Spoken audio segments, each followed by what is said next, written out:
Hey everybody, it's Nintuba64 here. Welcome to part 2 of my Let's Play of The Legend of Zelda: Link to the Past. Now, to start off this episode, we're gonna commit suicide.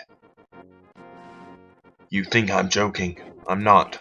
The reason we're gonna commit suicide is because it is, at this point in the game when you're so low on health, a faster way of traveling between the sanctuary and your house. Once you get a certain item, you'll be able to fast travel much easier, so I'll be doing the suicide much less often, if ever. But at this point, it's a real time saver. Now, when you get down here, you want to head south from your house, down to there's a kind of a temple, like, I believe it is 2 screens south of your house, and 1 to the west. Yes, I am right. I'm never wrong. Actually, I'm wrong quite often. But you never learn if you're never wrong. But if you're never wrong, there's never a need to learn, unless you never say anything. Yes, and this tower will be useful for 2 things. We're going to get a heart piece here, and we're going to get our first bombs. To get the heart piece, just go in there, push the middle tile forward, push either the right tile or the left tile outwards, and pull the thing on the right. I'm like, yeah, speedrunning tactics. Grab it at the very edge. That's too far. Now, pull the right one. Do not pull the left one. It will drop bombs, I believe. It's been so long since I've messed up. And we're going to re-enter because we want what's in that chest. And you have to push the middle ones forward, the outer ones forward, and the middle one to the left. And you're going to get the first bombs of the game. Bombs are incredibly useful. They let you blow up stuff. And before we leave, we're going to grab the heart piece, or piece of heart. Can't call it a heart piece. You'll already have you people on my throat for calling the batons in Mega Man X keys. Come on, universal video game nomenclature. Go for it, people. Yeah, baby. Stop being Austin Powers. Austin Powers is amazing, though. I love that movie. Speaking of movies, I heard Frozen was really good. I haven't seen it yet, but people won't stop talking about it. Then again, there's a lot of stuff people won't stop talking about that's incredibly annoying. In 2011, it was Justin Bieber. Can't stand that. And nowadays, it's... I don't know. I just don't like people in general, and I'm going nowhere with this commentary. So I guess I should bring up the comment question of the day. Today's comment question of the day is one that's still of preference. What's your favorite time of the year? And now that you guys have the question, here's my answer. I really don't know. Every time of the year has its own great things. As I said last episode, which I'm literally recording 10 minutes later, each time has its own thing. It's snowing right now here, which it doesn't do that very often in Alabama, but I'm not too big a fan of snow. I enjoy the cold. I love the cold. In fact, if it would stay in the 20s all the time, I would be like, thank you, Jesus, I love this weather. But I also like summer because so many things are in season, like cherries. Cherries are delicious. Don't like cherry pie, but just cherries. I could literally eat a whole bucket of cherries. They're wonderful. And from the sanctuary, after you kill yourself again, you're going to want to head west 2 screens, and then head north into the Lost Woods.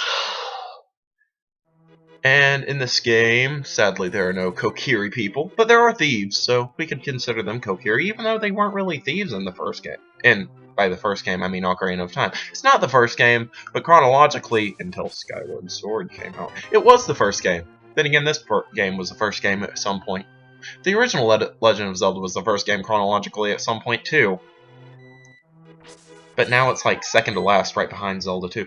And, as you can tell, the 2 things we're going to get here are a mushroom, which can be ground up into magic powder later when you go to the witch's hut, and a piece of heart. So we're already at 2 pieces of heart.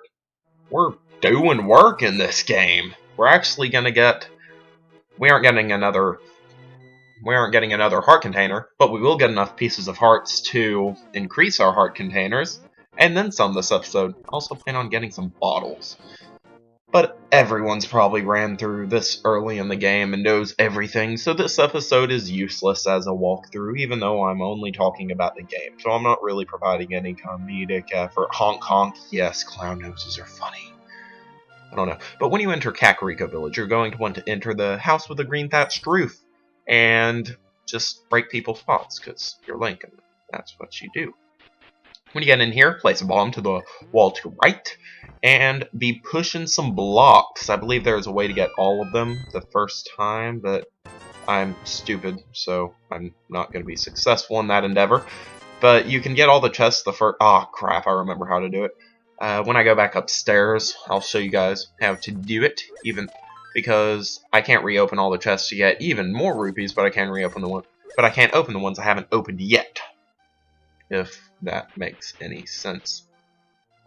Anyways, back downstairs to the basement, because apparently leaving a room makes everything go back to the way it was before.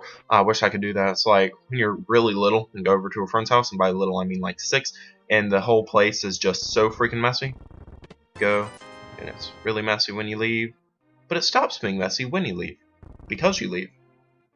Because it doesn't load your existence, unless you're still there. See, that's how you get all of them at once. Or I would have been able to if that was the first time in that room, but I kind of feel stupid for not doing that the first time, because even though I usually do mess up on that. And you're just going to want to leave this house, because it is useless now. Yes, you're not important at all. Now, we're going to need Lassie, because jumping down a well sounds really fun right about now.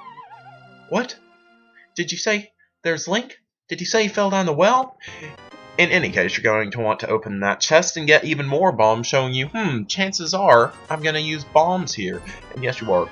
Bomb the cracked wall to the north and open all these chests for luscious rupees, which, as any Zelda aficionado knows, are incredibly useful. You will be spending tons of them in this game.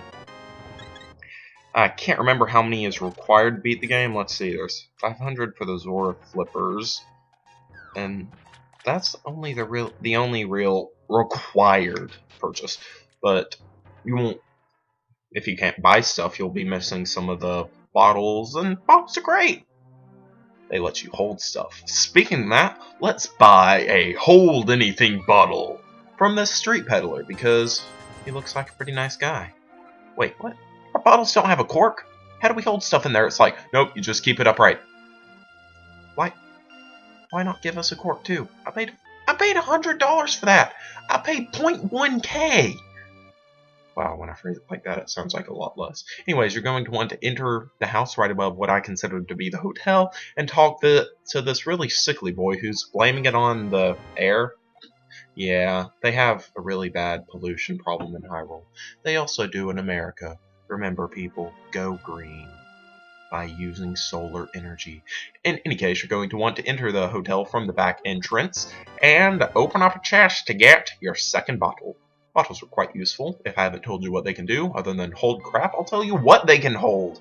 They can hold medicine and bugs, and that's about it. Anyways, in order to advance in the story, you're going to need to talk to that person who's like, oh yeah, Saraswala, or Saraswala, or, you know, the sage, is going up at the East Palace, so you're going to want to go meet him there. Also, that doorless house is a refilling area. I didn't really need to go to it, but I did want to show you guys, and if I'm in here, might as well use it. Yep. So, how are you guys doing? I'm doing very well. Did you know that there was once an experiment in which they gave people glasses that inverted their vision and caused things that were on the left to appear to be on the right and things that were on the bottom appear to be on the top? And it only took about 4 days until they were able to regain the dexterity that they had with a sight that they were used to their entire life. I find that pretty cool. I don't know about you guys, but I find it really cool. Because it's like turbo cool, and turbo makes everything better. In any case, this is the last thing we're going to do for the episode. Essentially what you have to do is finish this race within 15 seconds. Actually, not essentially, that's exactly what you have to do. and there are many different ways to do it. It's easier once you get the Pegasus boots, which is the item I mentioned. I actually haven't said its name yet in the first episode, that lets you run faster. In any case, let's pick up the heart piece and end this episode. So next time on The Legend of Zelda: A Link to the Past, I think we might get started on the first real dungeon of the game. See you guys then!